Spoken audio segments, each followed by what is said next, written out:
there's some warnings in here about avoiding other religions and other forms of spirituality.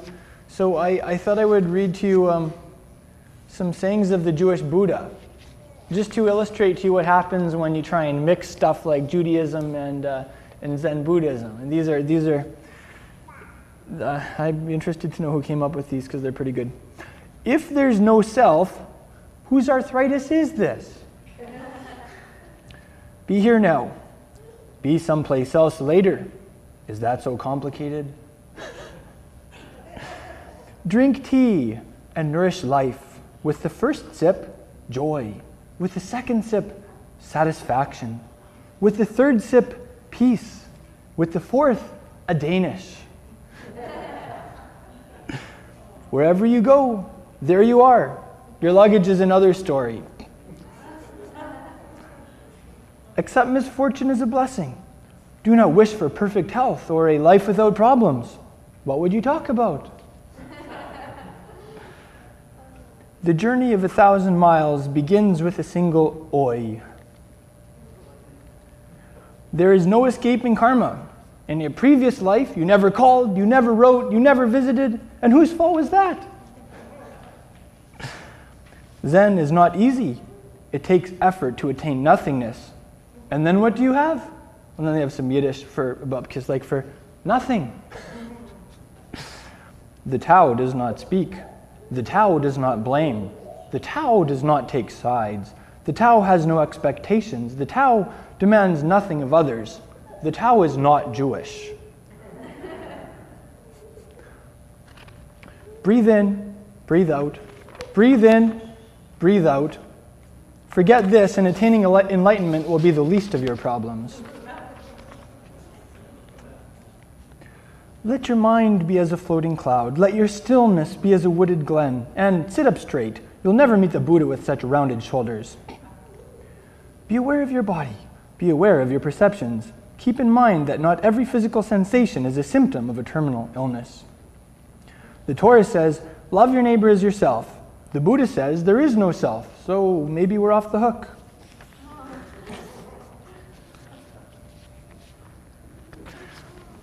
So that's what happens when you try and mix stuff up. Yeah. Well, let's look at the parsha together first. Book of Exodus, the book of Shemot, chapter, let's look at 30 first. It's an interesting start, actually. Tisa is the name of this parsha. It has to do with when you take a census. And basically the Holy One tells Moses, so whenever you take a census of the people of Israel, make sure that you tax them at the same time with half a shekel per head, and don't tax the rich more and don't tax the poor less. And actually he uses some more spiritual terms. He uses the term like a kapara, which is like an atonement or a covering. Here it's translated as a ransom, which is interesting. So, you know, those Baptists, they're going to be in a lot of hot water for this one, you know, when you have the elder in the back who counts every single person in the building, but he doesn't charge them the tax. Uh-oh. I'm joking.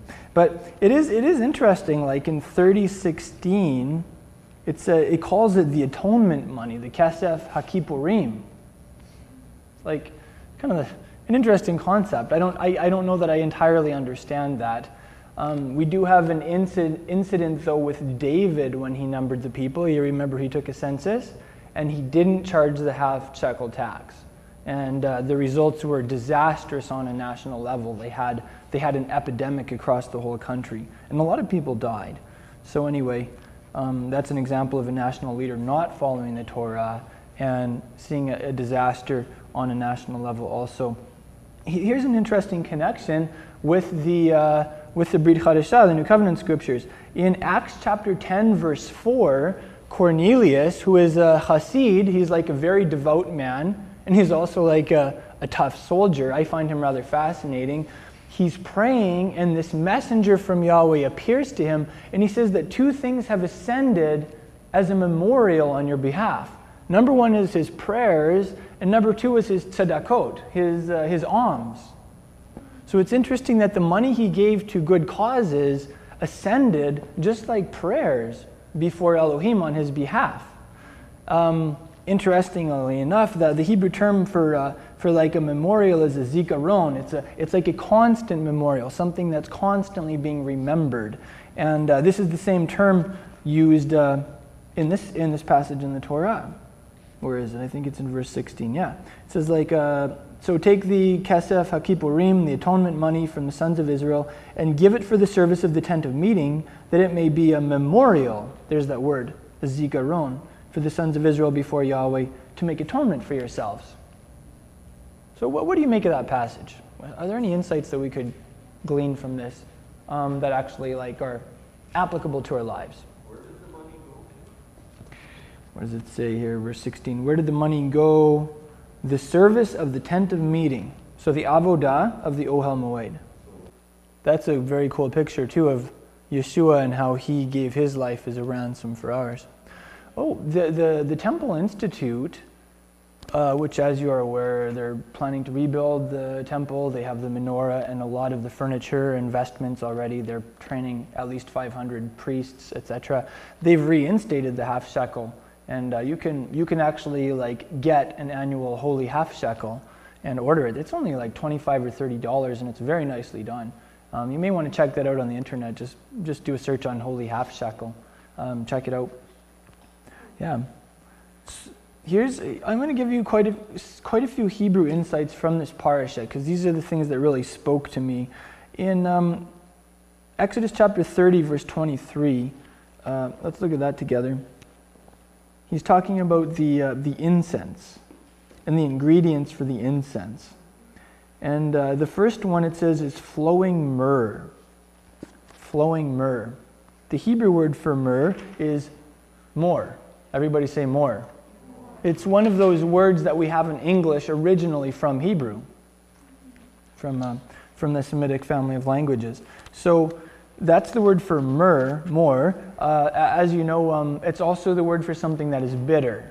For instance, Naomi renamed herself Mara because she had some bitter experiences in life. The bitter waters, you remember, were also called Mara. So the concept of myrrh has to do with something bitter, a bitter experience in life, something that leaves a bitter taste in your soul. The Master, wasn't he anointed with myrrh before his crucifixion?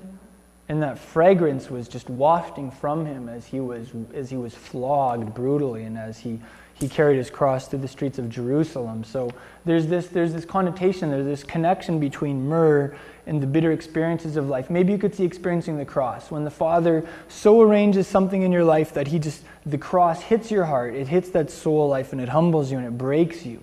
That's the myrrh, as I understand it on an experiential level. And the word here for flowing is notable. It's the Hebrew word dror.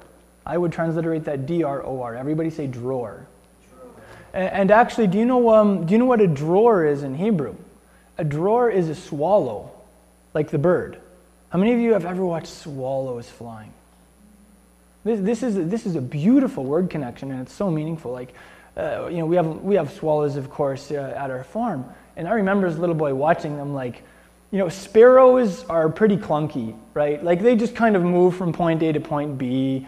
Kind of cute little birds, but swallows are like, I don't know, like really hot rodded up, like fancy cars. Like they go, maybe it would be the difference between a little 2-seater Cessna and like an F-16 or something. But like swallows are fantastic to watch. They soar and they dart, and wow. And that's the same word in Hebrew for liberty or freedom. Like you remember where it says that on the Shnat HaYovel, on the Jubilee year, you proclaim freedom throughout the land. It says proclaim dror throughout the land. So the swallow, every time you see a swallow, watch for them. Become a bird watcher in a biblical sense, because that's a picture of the freedom that you have in Messiah, in Mashiach's redemption. And here we have this connection between myrrh, that represents a bitter experience, or the cross as it's applied to our self-life, and freedom. Do you see like maybe there could be a connection there on a personal level? I don't know, have any of you experienced a time in your life where he was humbling you? And he so brought people into your life that you couldn't escape from, and he so arranged situations that it hit that pride deep inside of you. And you were just like, you know what, I can't take this, I can't handle this, I just have to let go.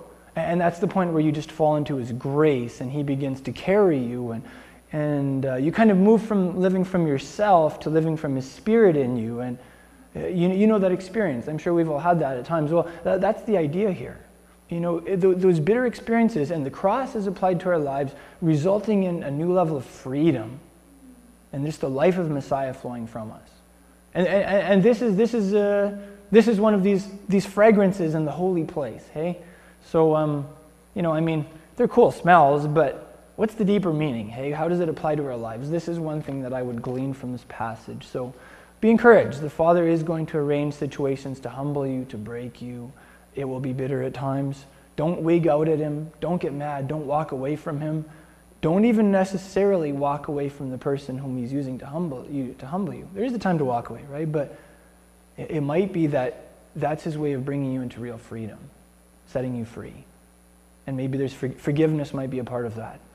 You know, when you forgive someone, when you release them, you're setting yourself free. You're not setting them free. You're setting yourself free. Yeah.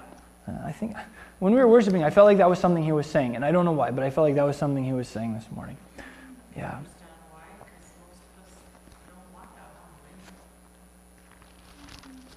Yeah, totally. Look, have you ever prayed and invited him to humble you? I remember praying when I was like 17 or so. I was like really going for God, and I was so passionate. I remember just praying, God, I just want all of your grace, and I pray that you just humble me, God, right? And man, it was like I got hit by a Mack truck after that, like a divine Mack truck, and I knew it was him, like just, it was like he took his spotlight and just shone it on my heart. And I was like, I am like the filthiest person on the earth. Like, you know, Isaiah, like, woe is me, you know, I live in the midst of a really dirty-mouthed people and all this stuff. Like, man, I experienced that. But I remember, like, I don't know if he ever answered a prayer so fast or so decisively as when I asked him to humble me. So I don't know, I dare you to pray and ask him to humble you. Oh, yeah. Did you ask him to do that once? Oh, yeah, I should have, but I did. No, you should. Well, are you sure you shouldn't have asked him to do that? I mean, grace goes to the humble, right?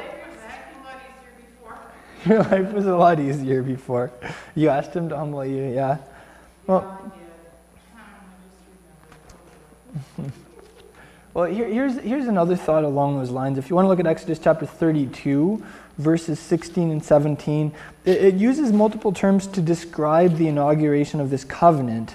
And there are several Hebrew words here that are translated, well, you know how it is with language, right? When you have a word in one language and you translate it to another, you always lose at least part of the original meaning, or part of the possible nuance of the word. And that's so true, especially when you're translating from a Semitic language like Hebrew, which relies a lot on context, and you're translating into a word that comes more from the Greco-Roman family of languages like English. Like English is very specific. You know, you look at your thesaurus, you have like 20 different ways of saying a word, and each one has its own nuance, right? Hebrew isn't like that. And Hebrew is also composed of 3-letter roots. So you have a 3-letter root, and then you have another 3-letter root that is very closely related to it, and they're like in the same family of words. You call that a cognate, right? Don't go to sleep on me. Don't go to sleep on me, please. I know, I'm really boring right now, but I'm going somewhere with this. So, no, I'm kidding. I don't think any of you were. But in here, so I want to give you a couple of these words that have different nuances or whatever, right? In Exodus chapter 32, verse 16, it says that the tablets, this is I think a picture of the new covenant also. It says that they were God's work. The Hebrew says ma'aseh Elohim.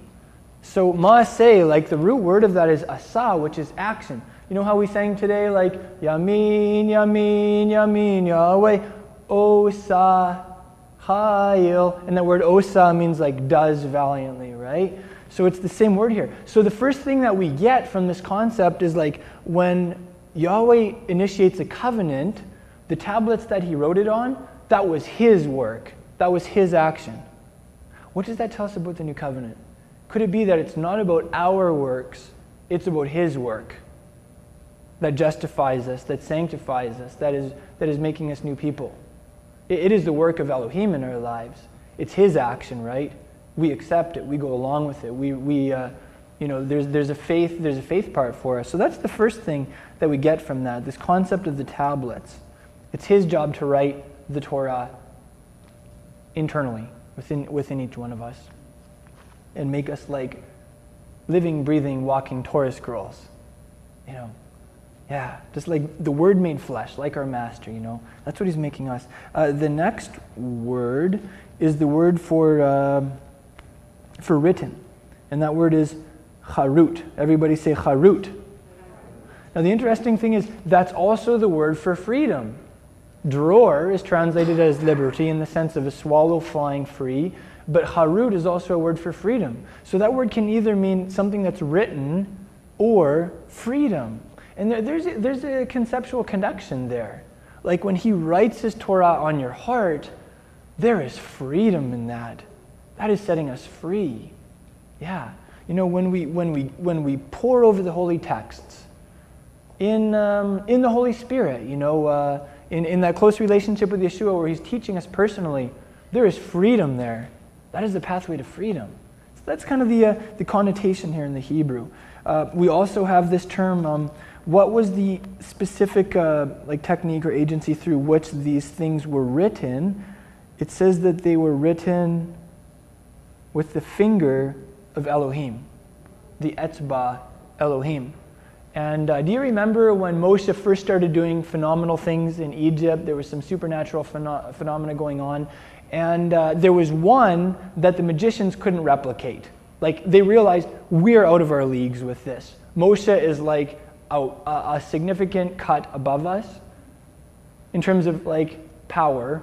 And they told Pharaoh, like, this is the finger of Elohim. This is the etzba of Elohim, right? And that's an idiom in Hebrew for like the supernatural, right? Something that's from the fifth dimension.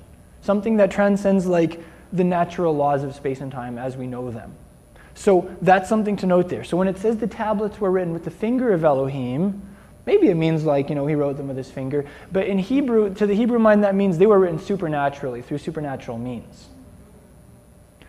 Yeshua, he said that he cast demons out by the finger of Elohim. That was a sign that the kingdom of Elohim had come upon the people of Israel. So he cast out demons by supernatural means. So again, it's this element of the spirit, of the supernatural power in this covenant. And isn't that also like very true of the new covenant? Like in the new covenant, this thing is like notched up to the nth degree, right? It goes huge. We also have the term. The term for tablet is fascinating. It's luach. Everybody say luach. The plural is luchot. Everybody say luchot. Yeah. Now here's the interesting thing. That root is also the same root for something that's fresh. Like the poplars that Jacob peeled to make the sheep have spotted and speckled and striped babies. However that works. So some agricultural technique we lost. I lost touch with, I guess, or something. Anyway, the word for like those poplars that were fresh is lach. They were lach. All right? So the tablets, they're called, like they have the connotation of something that's fresh in Hebrew. I mean, that doesn't make any sense in English. There's not a connection in English between tablets and something that's fresh. Fresh rock, yeah, okay. Yeah, they were like newly hewn out. They were fresh out of the middle of that thing. Maybe that was the original idea behind that, yeah. So anyway, that's just to say that, often we dismiss the Old Covenant as something that was just, not very good. But when we read it in Hebrew, we realize that the covenant that was given through the hands of Moses, it was a glorious covenant. It came with a massive revelation of the Holy One. There was the supernatural involved in that thing. He wrote the tablet supernaturally. There was this element of it that had everything to do with freedom and freshness. And how much more the new covenant through Messiah's blood?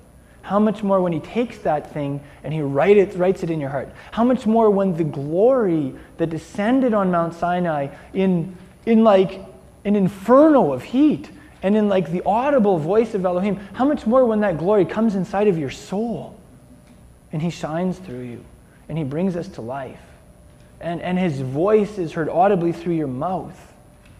Wow, that's the new covenant. So there's this connection here, eh? You know, some people have a hard time connecting with the Old Testament, and I can understand why. There's some pretty tough stuff in there. Sometimes the Old Testament gets a bit of a bad rep. You know, some people just see it as a lot of wrath and legalism and stuff. And you know what? Sometimes I wrestle with that too. I remember one time I was reading through Ezekiel in Hebrew, and I was having some, I was going through some of my own personally emotional stuff, and I just couldn't take it. Like seriously, I was sitting in my employer's truck. He was up on a roof finishing an internet install job, and I was sitting there reading through Ezekiel, and I almost threw my Tanakh out the window. Like I was just so mad. I was like, I can't take this anymore. I can't take chapter after chapter of anger and negative emotion. I'm already having a hard enough time with life, you know. So I understand that. But you know, when we look at the heart of the Old Testament, like for me, what I see, it's all about his glory. It is all about the anointing. It is all about the heart of the Father, really. I mean, page after page of the Old Testament is just a revelation of the Father's heart, eh? And his glory is all over the place. Let's remember that. Here's something interesting. You could almost say that the people of Israel were in the new covenant, because the old covenant was the one that they broke before the thing even got finished. You know, like Moshe's up there receiving it, and they're down there like breaking the thing already. So Moshe comes down and he smashes the tablets, and what happens? He has to go back up to get a new covenant, because they already broke the thing before he even got down from the mountain, eh? So it's almost like the new covenant is right there in the book of Exodus. And interestingly enough, what was that new covenant that Moses went back up the mountain to get all about? It was all about forgiveness. Because without that forgiveness, the nation would have been exterminated on the spot. Instant vaporization. I don't know what technique it would have involved, but like, it would not have been pretty. It was all about his presence. Moshe said, like, I'm not leaving this place unless you go with us personally.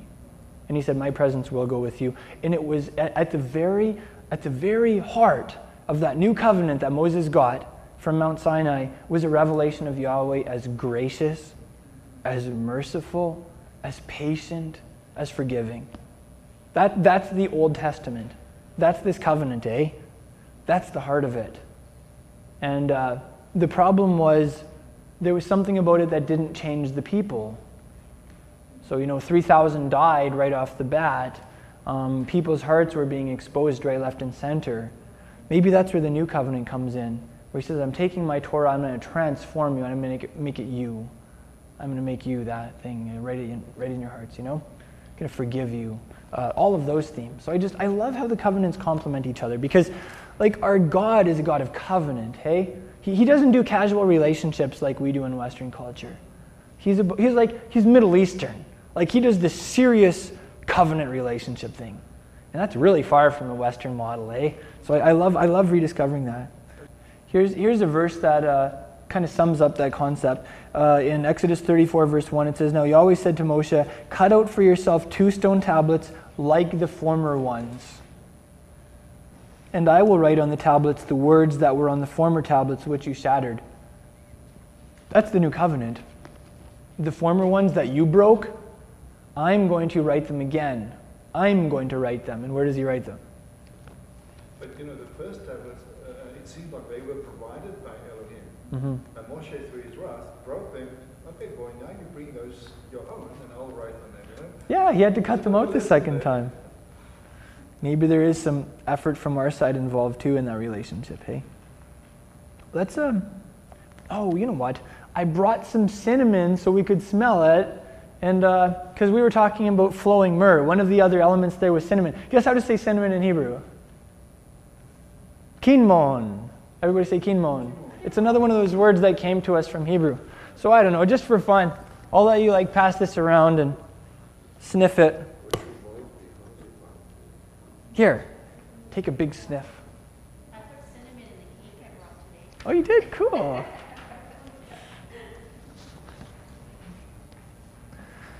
Yeah, okay, Shabbat. This is like a big Shabbat passage. I don't get it. I mean, Yahweh already said to do Shabbat on Mount Sinai. He already said to do Shabbat when he provided the manna. Why is he talking about it again? Any ideas? It's important. People are taught to forget. The people what? They're taught to forget. People were tending to forget. That could very well be. Shabbat was made for us, and we forget that very quickly. Shabbat was made for us and we forget that. That's true. Yeah, it's a gift from the Father, a wonderful gift. Let's look at this thing about Shabbat. I mean, we like sing this passage every week, eh? Because this is the week when we. This is the day that is Shabbat. In Exodus chapter 31, verses 12 to 17. Another reason maybe he's in the middle of talking about building the tabernacle, the Mishkan, and it could be that he was emphasizing Shabbat to say, guys, so listen, even though you're doing holy work for me, I still want you to put the brakes on for Shabbat. Just stop everything, even though you're doing the tabernacle work. Eh? That's a traditional Jewish understanding of why this passage is here. Also in Exodus 34, verse 21, again he says, do Shabbat. Specifically there he emphasizes, like, even when it's harvest time and you have 3 days left to get the crop off before it snows, do Shabbat. That's the idea. And I mean, like, I grew up half on my grandparents' farm, so I remember, like, how many of you have been on a farm during harvest time? Oh, it's go, go, go, right? Like 20-hour days, falling asleep in the combine, like a lot of crazy things. It's like you don't stop for anything. I remember my great-grandpa, they were in the middle of harvest, and he cut his hand all the way to the tendons and to the bone. Like, it was a serious cut, right across his hand. He went in the house, and he asked for a needle and some thread, and he just sewed it up. He just go back out to keep on going with the harvest. Because, like, nothing stops for the harvest. Unless you're doing the Bible. And then he always says, you know what, even during harvest time, I want you to stop and observe my holy day. That's pretty hardcore, hey? I wonder if it wouldn't take a little faith for farmers to do that. What's that? That could kindle some wrath. If you're a hired hand, for instance, hey? It's like, yeah, I do Shabbat, so I'm not going to help you from Friday evening to Saturday evening. But you know, that's another example of how observing Shabbat is an act of faith. It says who you believe in. Yeah, absolutely. So I wonder how that applies in our lives. I mean, we all have demands on our time. We all have things that, you know, are fighting for our attention, our priority. And like some of us have jobs where we have to work on Shabbat. And like a friend of ours in Saskatoon says, she's like a real mama in the Messianic community. You know, we're still living in Egypt under Pharaoh, so there's a time when you just have to. You have to work on Shabbat. But, you know, if we have a choice, what does that look like? Here, I'll just point out to you a couple other key highlights here from this passage about Shabbat. He calls them his Shabbat. He says my Sabbath, Shabbatai, right? And often in Western culture, you know, if you do a Shabbat on Saturday, it's automatically, well, are you Jewish? You must be Jewish because that's the Jewish Sabbath. But here, he always says, no, this is my Shabbat, right? This belongs to him. This is all about him. So it follows that this isn't just something for Jewish people. This is if you belong to the God of Israel, then this is for you too, because it's his, right? So also, it says that it is an oath. It is a sign, and signs are something to be taken seriously. It's like something in the physical dimensions of space and time that represents something in the spiritual dimension, right? In terms of our covenant relationship with him. And like we were talking about, doing Shabbat does stand out. It is a sign. It says who you belong to. It says whom your allegiance is to, etc. In verses 13 and 16, he says that Shabbat is for our generations. So as long as the people of Israel are around, Shabbat's going to be around too. That's the way it is. He also says it's a Brit Olam. And that word there, Olam, means what? Forever. It means eternal. It's the same word for it says he is like the everlasting God. He is El Olam. It's the same word for eternal life, Chaye Olam, right? So like as eternal as he is, or eternal life is, that's how eternal he says Shabbat is. Same term. what I don't understand is, like, often in pop theology it says, well, Shabbat was temporary, it was done away with 2,000 years ago, it was only for a previous dispensation. But, you know, if you just read the Bible and believe the Bible, like it says over and over, Shabbat is eternal. It's a forever thing, right? Which is the opposite of temporary.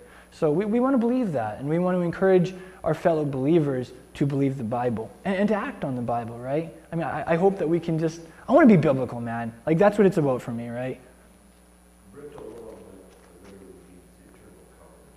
An eternal covenant, that's correct. Interestingly enough, in the book of Isaiah, it says that the planet's going to get rocked and scorched because the Brit Olam, the eternal covenant, was broken and transgressed. Just interesting passage about the future. So, you know, if you're let's say if you're like an environmentalist type, if you want to like help see the planet saved, doing Shabbat is actually taking a significant step towards that end. We'll make that creative connection. It also says, okay, so it says like if you don't do Shabbat, you die. Now that only applies in a theocratic governmental system. We're not in that in Western Canada, in the West. So no one here is going to be throwing rocks at people who don't do Shabbat, right? We're all agreed on that? No, none of us are going to like assassinate people who don't do Shabbat, okay? So we just want to be really clear on that. But what does that mean on a deeper level? I mean, the concept of Shabbat is like, I think it's made especially for workaholics. Because, you know, like for a workaholic, it's hard to block 24 hours out of every week and just stop work, leave your work at the office, unplug the internet, turn off your cell phone, don't check your BlackBerry. I mean, that's an almost impossible for people if they're workaholics, right? But he says, do this and do it for me. It's also very healthy for family life, of course, for marriage, etc. So could it be that, okay, like, so let's think about this. Could it be that when you disregard Yahweh's ways and you just work like a dog 7 days a week, by choice, could it be that something in you does die? Maybe you don't physically die, but you begin to get like maybe a little shallow. Maybe something in your heart begins to die. Maybe you begin to like disconnect relationally. Maybe your marriage or your relationships with your children begins to die. Could it be that that's one way that this concept of ignore Shabbat and you will experience some death in your life could be? But that's what I get out of it on a practical level. Shabbat's a blessing. Yeah. It also says people who don't do Shabbat will be, quote, cut off from their people. That sounds scary. There's a bit of a variance of interpretations of that. It could mean like, quote, excommunication, or it could mean something like that. I see this phrase being very expressive of church history, though. You know, in the early Yeshua movement, as more Gentiles began to come in, and that Greek mindset began to take over the thing, and the allegorical hermeneutic became the primary hermeneutic instead of the literal interpretation of Scripture. Within a century or two, the early church drifted from that original Hebraic context of the faith. The early church lost touch with the Jewishness of our Savior to an extreme degree, to the point where Jewish people were demonized, were spoken like vile things about, etc. And could it be that it was one of those reasons was simply because believers quit doing Shabbat, which God said was for the people of Israel forever? You know, when you quit doing Shabbat, what you're saying is, I'm not part of the people of Israel.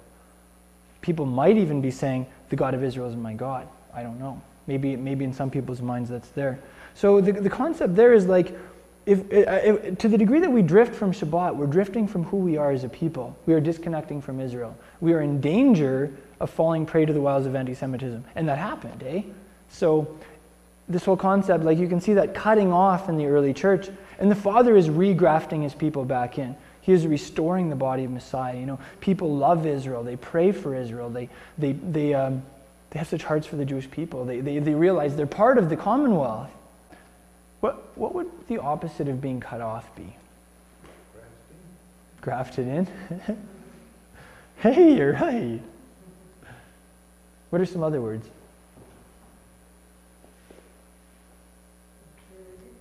Included. Maybe reconnected or rejoined.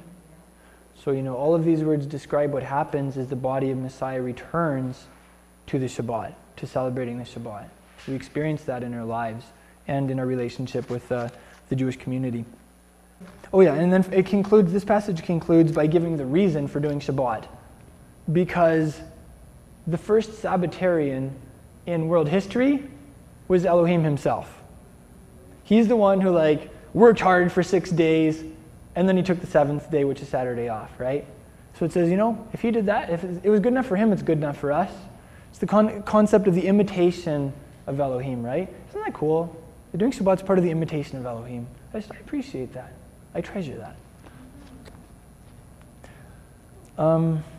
Let's look at a couple other things here. This is scary. Genevieve and I were talking about this. So there's Moshe on the mountain receiving the blueprint for the Mishkan and for the job description of Aaron and for these really cool clothes that he gets to wear. I mean, he's going to look fantastic in these things, right? Everybody's going to be like, wow. And there's Aaron down with the people, leading them in idolatry. Give me your gold earrings and stuff, and making a calf and leading the nation. Talk about a disconnect here, hey? And wow, it's meaningful that Aaron was forgiven, that he was restored to that priestly office that was originally intended for him, that he went on to be a wonderful first Kohen HaGadol, a high priest for Israel. Yeah, here's something interesting though. In 32 verse 4, he says, with regards to the molten calf, "This is your God, O Israel, who brought you up from the land of Egypt." So they weren't saying this is some other God. They were saying this is the Holy One himself, right? And then he goes on in verse 5 to say, tomorrow is going to be a feast to the Lord. It's going to be a Hag Yahweh, he says. Ouch. So did you notice that? They were saying they were worshiping him, but they were doing it in ways that he said not to. They were doing it in ways that he hadn't prescribed. That is a very strong human tendency, right? I mean, really, it's so easy. It's I'm going to worship him this way. Well, this day is my Sabbath day.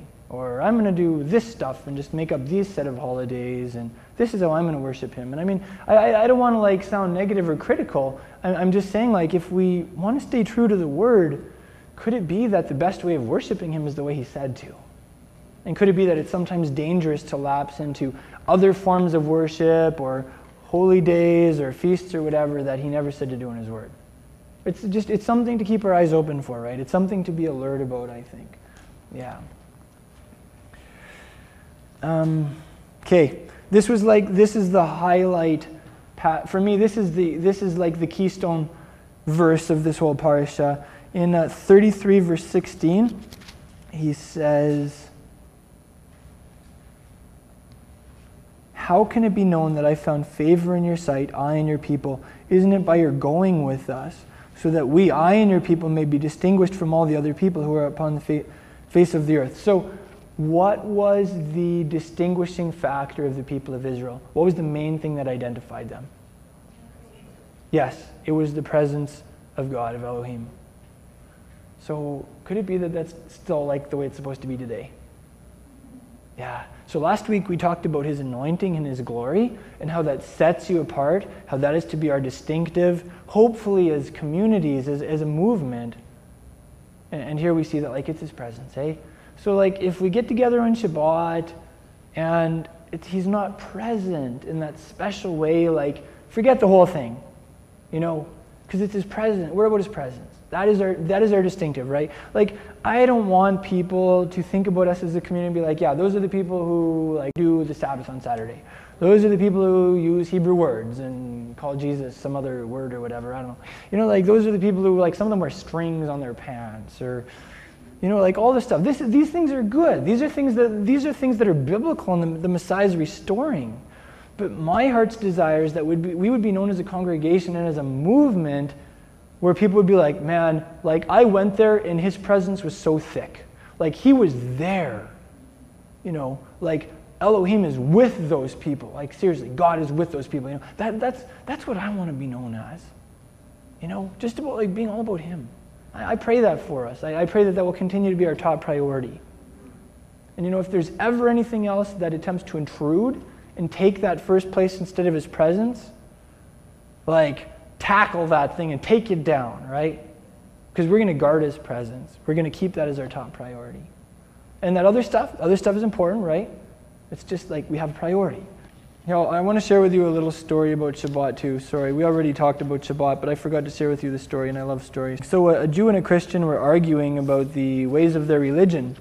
The Jewish man says, well, you people have been taking things from us for thousands of years. The 10 Commandments, for instance. And the Christian replies, well, it's true that we took the 10 Commandments from you, but you can't say that we've actually kept them.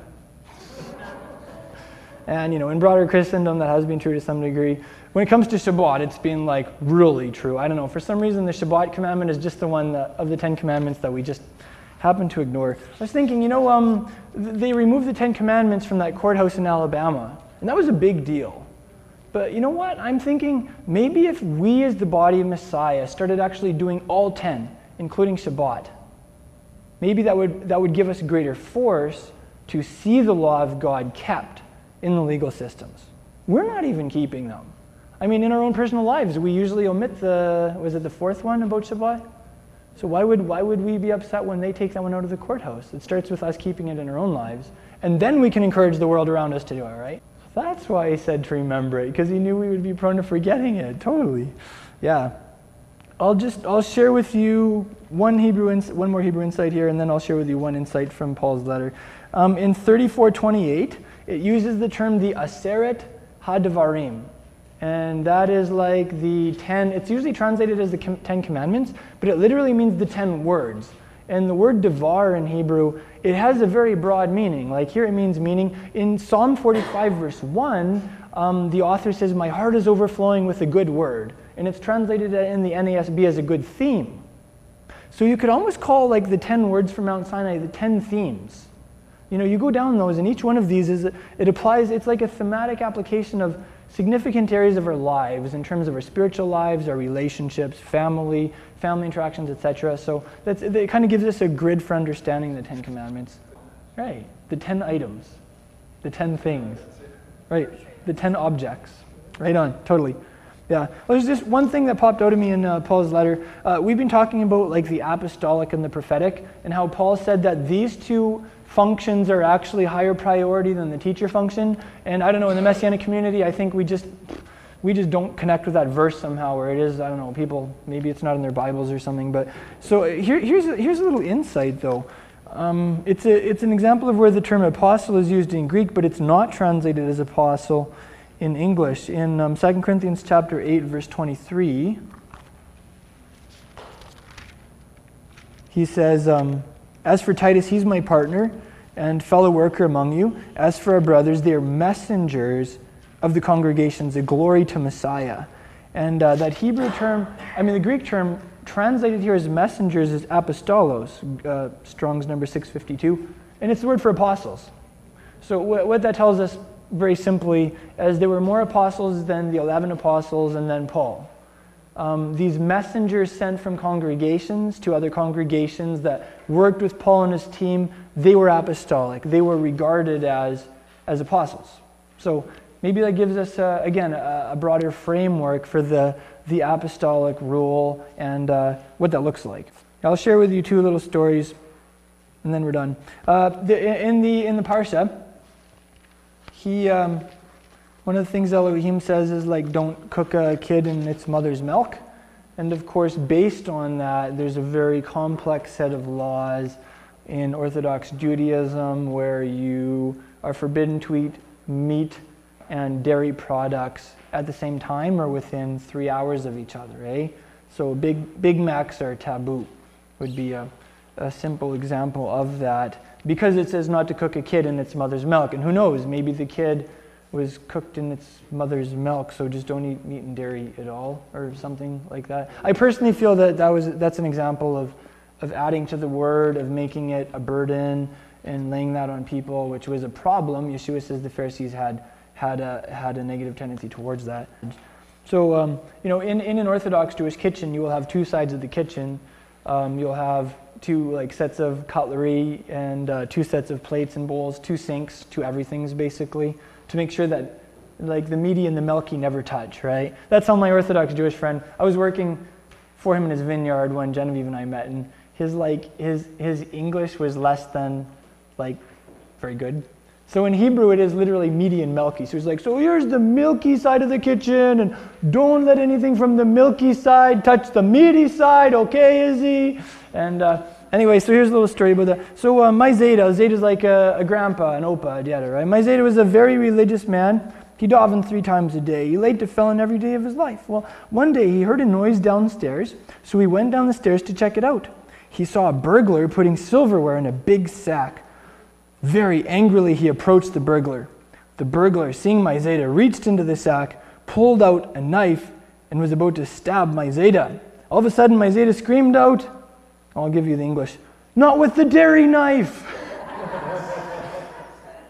Here, you guys who know some German, like, nicht mit the milchdik Messer. How would you say it? Do you recognize that? It's like Yiddish, I guess. But anyway, so that was how he saved himself. I guess that scared the burglar off and he didn't get stabbed, so his fervor helped. And then I had one more short story for you. So another thing Paul talked about in this passage is like being upfront and honest about how he handled money and about people being generous and stuff, right? So here's a very short story. A Jewish boy asks his father, "Abba, can I borrow $30? And the dad replies, "$20? What do you want $10 for?" That's some pretty smooth bargaining, hey? Yeah. I don't know. I like sharing funny stories that I read with you guys. So I try and find segues for them. Sometimes they're pretty lame, hey? You guys should like have cards and rate me for how lame my segues are from like 0 to 5 or something. I'd be like, 1, oh, that was really bad. That would be cool. Seriously, if you guys want, you can like make some cards, but only use them for my segues. Don't use them for other parts. Inspiration to you in your discipleship to Yeshua the Messiah. Crown of Messiah is a relatively small congregation with a massive mission. We're not just making disciples and teaching the Word of God here in our city. We're also doing that internationally through vehicles such as the internet. It is our joy to offer you these messages for free at absolutely no charge. At the same time, we do have ongoing overhead expenses. It costs us something to produce these teachings and get them out to you. And we would appreciate it if you would, in turn, support our work in a practical way. Help us cover some of our basic expenses. You can do that by going to our website, crownofmessiah.com, and going to the donate page, where you can make a one-time donation or you can set up a monthly automated donation. I'm reminded of the words of Yeshua's apostle Paul in Galatians chapter 6. He said, "Let the one who is taught the word share everything good with his teacher." So if you're being taught the word by us, we would appreciate it if you would take the words of Yeshua's apostle seriously and make some type of return for the blessing that we are giving you for free. That way we'll all be in it together and we will be a team accomplishing the mission that Yeshua has given us. And you will go from only being a receiver to also being a giver. If you're like most people, finances are tight. We understand that. Finances are tight for us too. That's why we need people like you to come alongside us and to back us in the work that Yeshua has called us to do. Thank you so much for making that donation at crownofmessiah.com, and thank you for becoming a team member with us. We appreciate it. Thank you for joining us in this message. I pray that it's been an